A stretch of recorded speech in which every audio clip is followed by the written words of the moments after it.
तो हेलो नमस्कार, कैसे हैं आप सभी। उम्मीद करते हैं आप सभी अच्छे होंगे, आप सभी क्लासेस भी अच्छी खासी चलेंगी। तो बच्चा लोग, आज के हम वीडियो में बात करने वाले हैं जेएनयू मतलब जवाहर नेहरू विश्वविद्यालय के बारे में, यूनिवर्सिटी के बारे में। ठीक है, आप इसको यूनिवर्सिटी कहिए, विश्वविद्यालय कहिए, सब आपके ऊपर डिपेंड करता है। तो इसमें आपकी जो एडमिशन की पॉलिसी है, ठीक है, 24 के हिसाब के पॉइंट ऑफ व्यू से जो भी पीजी के बच्चे हैं, जो भी उनकी एडमिशन नई पॉलिसी आई हुई, पूरा आज हम इस वीडियो में कवर करने वाले हैं। ठीक है, तो आप जिस भी कोर्स के लिए एडमिशन लेना चाहते हो जेएनयू के अंदर, ठीक है, सीयूटी 2024 के अंदर, वो सभी चीजें आज की इस वीडियो में हम डिस्कस करने वाले हैं। ठीक है, ये जो आपके इन्फॉर्मेशन बुलेटिन वगैरह कही है, फिर जो इनकी एडमिशन की पॉलिसी है, ये आपको इनकी ऑफिशियल वेबसाइट पे यहाँ पे जाके एडमिशन वाले सेक्शन पे क्लिक करेंगे तो आपको यहाँ से मिल जाएगी एडमिशन पॉलिसी 2024 से 25 वाली। ठीक है, इस पे क्लिक करके आप इसको जब डाउनलोड करेंगे तो आपको कुछ ऐसा ओवरव्यू देखने को मिलेगा। ठीक है, ये पूरा 13 पेज का इनका एक एडमिशन की जो पॉलिसी इनकी है पूरी खुल जाएगी। ठीक है, और इसमें जो भी आपके एग्जाम के पॉइंट ऑफ व्यू से या फिर जो आप एडमिशन लेंगे 24 के अंदर, उस पॉइंट ऑफ व्यू से जो इंपॉर्टेंट पॉइंट्स हैं वो सभी आज के इस वीडियो में डिस्कस करेंगे। ठीक है, तो उससे पहले अगर चैनल पर नए हैं, चैनल को पहली वीडियो देख रहे हैं, चैनल को सब्सक्राइब करके बेल नोटिफिकेशन तो दबा दो। ठीक है, और अगर आप किसी भी कोर्स की प्रिपरेशन करें, जैसा आपका बीए हो गया, बीएससी, एमए हो गया, एलएलबी हो गया, तो आप यूनिमॉन्क्स थ्रू कॉन्टेक्ट करके अपनी जो प्रिपरेशन जर्नी को स्टार्ट कर सकते हैं। ठीक है, देन एडमिशन अगर पॉलिसी को सीधा अगर मुद्दे पे आए तो आपकी जो एडमिशन पॉलिसी है 24 से लेकर 25 के लिए आपने सब चीजें पॉइंट वाइज इन्होंने पूरी डिफाइन कर दी है। ठीक है, तो अगर इसको आगे जब मेन चीजों की तरफ आगे बढ़ेंगे हम लोग, ठीक है, तो यहाँ पे देखो इनकी जो चलती है, ठीक है, the university include the following schools. ठीक है, जो आपकी स्कूल्स जो आपकी एजुकेशन जो भी चलती है, ठीक है, तो वो सभी चीजें यहाँ पे पहले इन्होंने थर्ड पेज पे पूरी डिफाइन की है। ठीक है, लैंग्वेज का हो गया, सोशल साइंस हो गया, आर्ट्स हो गया, लाइफ साइंस हो गया, मतलब जो भी इनके कोर्सेज वगैरह चलते हैं वो इन्होंने थर्ड पेज पे पूरा डिफाइन किया हुआ है। ठीक है, और इसमें जो भी आपको वो मिलते हैं, आरक्षण वगैरह जो भी मिलते हैं, रिजर्वेशन कोटा, जो भी आपको लगता है सभी चीजें बात करेंगे। ठीक है, तो बात पहले स्टार्टिंग में ही मैंने बोला था, जो भी बात करेंगे एग्जाम के, आपके एडमिशन के पॉइंट ऑफ व्यू और एग्जाम के पॉइंट ऑफ व्यू से बात करेंगे, तो आपको इस थर्ड पेज पे आपको दिखेगा एडमिशन नोटिस। ठीक है, ये जो भी आपकी एडमिशन नोटिस आई हुई रहेगी, ये आपके सीयूटी के पॉइंट ऑफ व्यू से यहाँ पे है।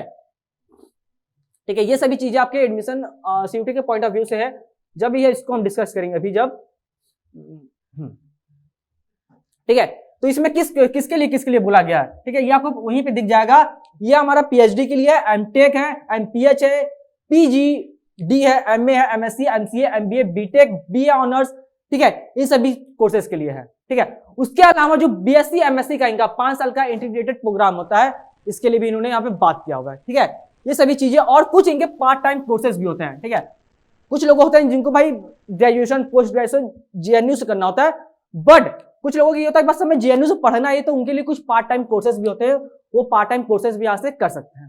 ठीक है, और एक वैलिड वहां से जेएनयू की सर्टिफिकेट ले सकते हैं। ठीक है, तो आज की इस वीडियो में जो हम डिस्कस करेंगे वो किस कोर्स के लिए बात करेंगे, एमए के लिए बात करेंगे, ठीक है, एमएससी के लिए बात करेंगे, और आपका एमबीए के लिए। ठीक है, ये 3 एग्जाम के कोर्सेज के लिए हम बात करेंगे। ठीक है, पीजी के पॉइंट ऑफ व्यू से हम बात करें, चलो मैं बार बार बता रहा हूं, जो भी बात हम कर रहे हैं पीजी के एग्जाम के पॉइंट ऑफ व्यू से सभी चीजें हम लोग बात कर रहे हैं। अब बेसिक इंफॉर्मेशन की बात करें तो आपका जो एग्जाम होगा वो पता ही होगा, आपका सीबीटी बेस्ड होगा, मतलब कंप्यूटर बेस्ड टेस्ट होगा। सभी आपके जो होंगे कंप्यूटर के थ्रू आपके एग्जाम होने वाले हैं। ठीक है, वाइवा का इन्होंने बात किया हुआ है। ठीक है, कुछ सब्जेक्ट्स वाइज आपके जो होंगे उसमें वाइवा होंगे, बट कुछ में नहीं होंगे। अब किसमें होंगे किसमें नहीं होंगे वो सभी चीजें हम क्लियर बात करने वाले हैं अभी जस्ट। ठीक है, तो देखो जब आप फोर्थ पेज पे आते हो तो इन्होंने पूरा सब जो वेंटेज दे रखा हुआ है इन्होंने, ठीक है, जो इन्होंने वेंटेज दे रखा है सीबीटी का या फिर वाइवा का, ठीक है, पूरा इन्होंने यहाँ पे क्लियर करके रख दिया है कि हाँ बच्चा लोग, आपको जिसमें वाइवा देना है उसके लिए प्रिपरेशन पहले से करते रहो, अगर नहीं देना है तो एकदम मस्त मौला फ्री हो जाओ और अपने एग्जाम की प्रिपरेशन करो। ठीक है, तो क्या है इन्होंने, देखो यहाँ पे क्या है, certificate of proficiency and advance diploma in mass media in Urdu part time. ठीक है, अब जो इनका मास मीडिया इन उर्दू का जो पार्ट टाइम कोर्स है, इसमें आपको सीबीटी मतलब कंप्यूटर बेस्ड टेस्ट होगा, आपको कोई वाइवा का एग्जाम नहीं देना होगा। ठीक है, देन इसके अलावा बीए ऑनर जो फर्स्ट ईयर होगा या फिर बीएससी एमएससी का जो 5 ईयर इंटीग्रेटेड प्रोग्राम है, इसमें आपको कोई भी वाइवा नहीं देना है। ठीक है, इसमें भी नहीं देना है और इसमें भी नहीं देना है। देन सीबीटी बेस्ड ही सभी होगा। देन इसके अलावा एमए हो गया, एमएससी हो गया, एमसीए का कोर्स हो गया, MTech, MPH and post diploma in big data analysis. ठीक है, पोस्ट ग्रेजुएट जो डिप्लोमा कोर्सेज होते हैं बिग डेटा एनालिसिस का, इसमें भी आपका सीबीटी बेस्ड होगा, मतलब कंप्यूटर बेस्ड टेस्ट होगा। एक आपके पास वैलिड स्कोर होगा, उसी के थ्रू आपको यहाँ पे एडमिशन मिल जाएगी। कोई वाइवा का यहाँ पे स्कीम नहीं है, आपको वाइवा कोई नहीं देना है, ठीक है। तो मतलब जो ये सभी जो एग्जाम्स होंगे ना, ये जो स्टार्टिंग में मैंने 3 से 4 जो पॉइंट्स मैंने डिस्कस किया आपके साथ, इन सभी का एग्जाम जो होगा वो आपका CUET बेस्ड होगा, ठीक है। CUET मतलब कॉमन यूनिवर्सिटी एंट्रेंस टेस्ट 2024 का आपको पार्टिसिपेट करना है, देन इस कॉलेज के लिए आप एलिजिबल हो जाते हो, ठीक है।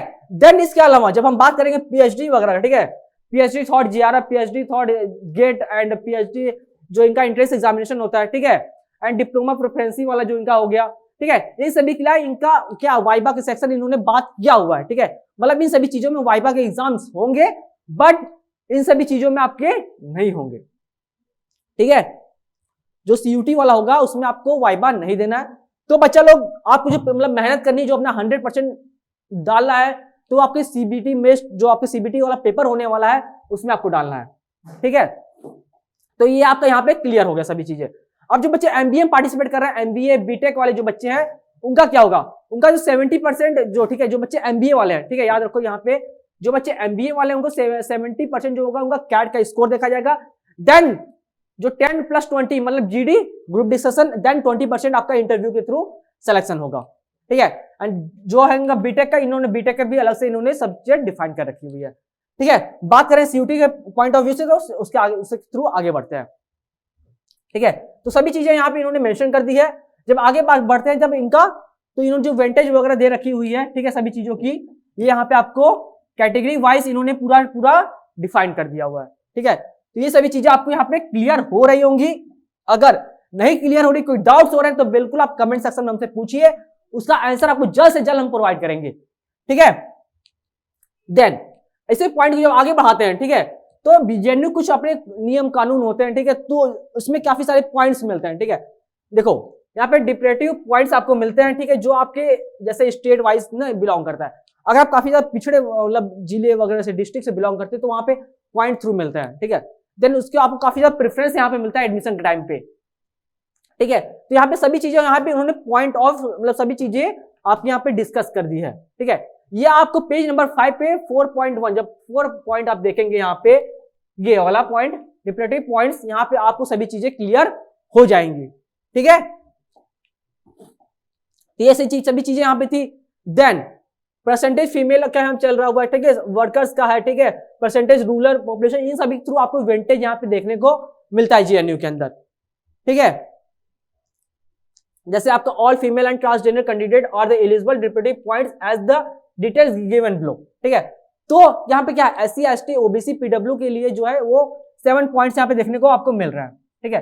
तो 7 पॉइंट उनको एक्स्ट्रा मिलेंगे, ठीक है। Then other candidate you are not filling the under the either collateral 1 and collateral 2, तो 5 पॉइंट यहाँ पे इनको देखने को मिलते हैं, ठीक है। तो ये सभी चीजें यहाँ पे हैं।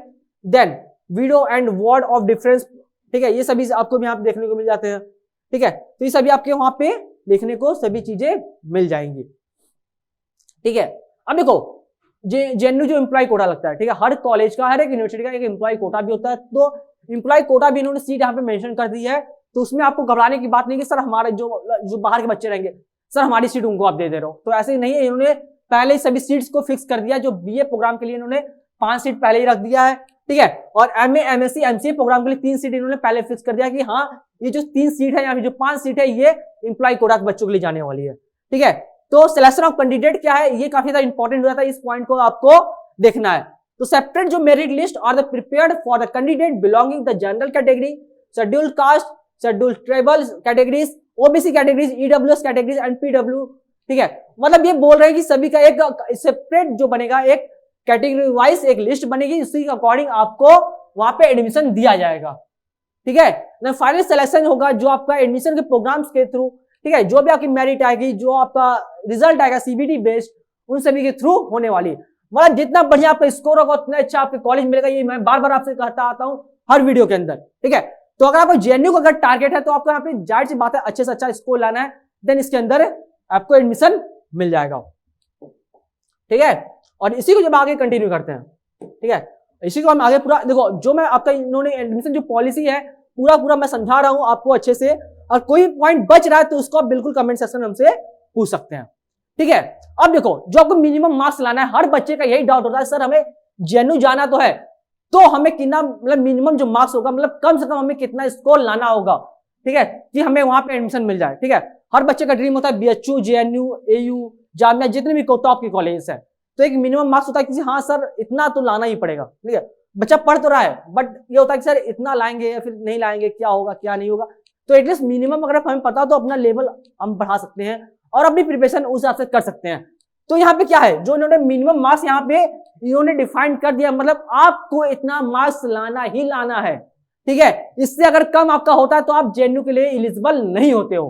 ठीक है, तो प्रोग्राम ऑफ स्टडी इन्होंने वो प्रोग्राम भी मेंशन कर दिया है और मिनिमम मार्क्स भी यहाँ पे इन्होंने मेंशन कर दिया है। ठीक है, तो प्रोग्राम्स क्या है, एमटेक है, एमपीएच है, पीजीडीपी, आप जो है एमए, एमएससी, एमसीए, ठीक है, या फिर इनका भी जो बीए का है, या फिर बीएससी, एमएससी जो इंटीग्रेटेड 5 साल का कोर्स है, ये सभी चीजें। ठीक है, तो इसके लिए यहाँ पे क्या इन्होंने मिनिमम जो मार्क्स मतलब यहाँ पे रखा हुआ है वो जनरल एंड ईडब्ल्यूएस कैटेगरीज के लिए 30% है। ठीक है, मतलब आप जनरल कैटेगरी या फिर ईडब्ल्यूएस कैटेगरी से बिलोंग करते हो तो 30% आपको मिनिमम मार्क्स हो जाता है। ठीक है, ओबीसी कैटेगरी के लिए 27% मार्क्स है। ठीक है, वहीं पे SC, ST and PW category के लिए 25% मार्क्स मिनिमम हो जाता है। मतलब आपको मिनिमम इतने से इतना मार्क्स स्कोर करना ही करना है। ठीक है, अगर इससे कम अगर आपका होता है तो आप जेएनयू के लिए एलिजिबल नहीं हो पाते हो। ठीक है, आपका जेएनयू कॉलेज नहीं अलॉट हो पाएगा। ठीक है, तो कैटेगरी वाइज बच्चा लोग देख लो, आपको इतना मार्क्स लाना ही लाना है। ठीक है, इससे कम में आपका एडमिशन नहीं हो पाएगा। ठीक है, तो मतलब आपको जो तैयारी रखनी है वो एक अच्छे लेवल पे रखनी है। ठीक है, मतलब 30% यहाँ पे मिनिमम बोला है तो भाई जाहिर सी बात है 70 से 80% पे ले जाओ उसे और अपना जो कॉलेज है ड्रीम कॉलेज जेएनयू उसमें एडमिशन लो 24 के अंदर। ठीक है, वहीं पे जो आपका थर्ड इंट्रेंस में एग्जामिनेशन होगा उसमें भी आपके मेरिट्स वगैरह होंगे। ठीक है, वहां पीएचडी प्रोग्राम के लिए उन्होंने मेंशन कर दिया सभी चीजें। ठीक है, वाइबा वगैरह सीयूईटी के थ्रू कोई वो नहीं है, तो इस पे आपको इस सभी पॉइंट्स पे आपको जाना ही नहीं है। ठीक है, यहाँ पे इन्होंने रिजर्वेशन का बात कर दिया हुआ है। ठीक है, reservation of seat 27% for OBC, 50% of SC and 7.5% for ST. ठीक है, and 5% seats for the person with disability. ठीक है, तो यहाँ पे इन्होंने रिजर्वेशन की बात कर दिया, सभी चीजों को यहाँ पे इन्होंने क्लियर कर दिया हुआ है।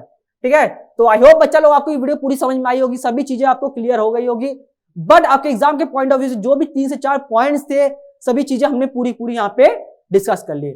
अब हमें नहीं लगता कि इन्होंने आगे मतलब आपके काम के लिए कुछ है यहाँ पे, बट अब जो आपके काम की सभी चीजें वो आपकी होंगी सीयूईटी के अंदर, मतलब कॉमन यूनिवर्सिटी एंट्रेंस टेस्ट के अंदर।